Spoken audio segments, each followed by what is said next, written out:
Kau regas segenap pucuk pengharapanku. Kau patahkan, kau minta maaf. Demikianlah perempuan. Dia hanya ingat kekejaman orang kepada dirinya walaupun kecil. Dan dia lupa kekejamannya sendiri pada orang lain padahal begitu besarnya. Lupakah kau siapakah di antara kita yang kejam? Bukankah kau yang telah berjanji ketika saya diusir oleh nini mamamu? Karena saya asalnya tidak tentu. Orang hina dina tidak tulen Minangkabau. Ketika itu kau antarkan saya ke simpang jalan. Kau berjanji akan menunggu kedatanganku berapapun lamanya. Tapi kemudian kau berpaling ke yang lebih gagah. Kaya raya, berbangsa, beradat, berlembaga, berketurunan. Kau kawin dengan dia. Kau sendiri yang bilang padaku bahwa perkawinan itu bukan paksaan orang lain. Tetapi pilihan hati kau sendiri. Hampir saya mati menanggung cinta.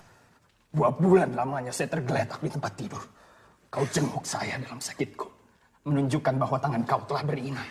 Bahwa kau telah jadi kepunyaan orang lain. Saya kirimkan surat-surat meratap menghinakan diri, memohon dikasihani.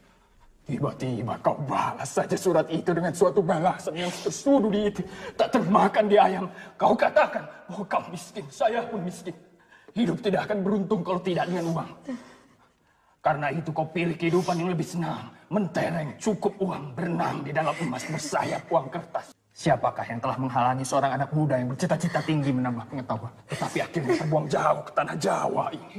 Hilang kampung dan halamannya. Sehingga dia menjadi seorang anak kumidi yang tertawa di muka umum. Tapi menangis di belakang layar. Saya tidak kejam. Saya hanya menuruti katamu. Bukankah kau yang meminta di dalam suratmu. Supaya cinta kita itu dihilangkan dan dilupakan saja. Diganti dengan persahabatan yang kekal. Permintaan itulah yang saya pegang teguh sekarang. Kau bukan kecintaanku. Bukan tunanganku. Bukan istriku. Tetapi janda dari orang lain. Maka itu, secara seorang sahabat, bahkan secara seorang saudara, saya akan kembali teguh memegang janjiku dalam persahabatan itu. Sebagaimana teguhku dahulunya memegang cintaku. Itulah sebabnya, dengan segenap ridho hati ini, kau kubawa tinggal di rumahku untuk menunggu kedatangan suamimu. Tetapi kemudian, bukan dirinya yang kembali pulang, tetapi surat cerai dan kabar yang mengerikan.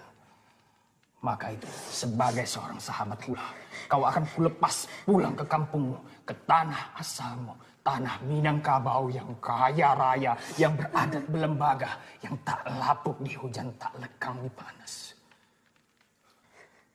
Dan kalau saya masih hidup, sebelum kau mendapat suami lagi, insya Allah, kehidupanmu selama di kampung akan saya bantu. Pantang pisang berbuah 2 kali. Pantang pemuda makan sisa. Jangan mau ditumpang hidup saya. Orang tidak tentu asal. Negeri Minangkabau beradat.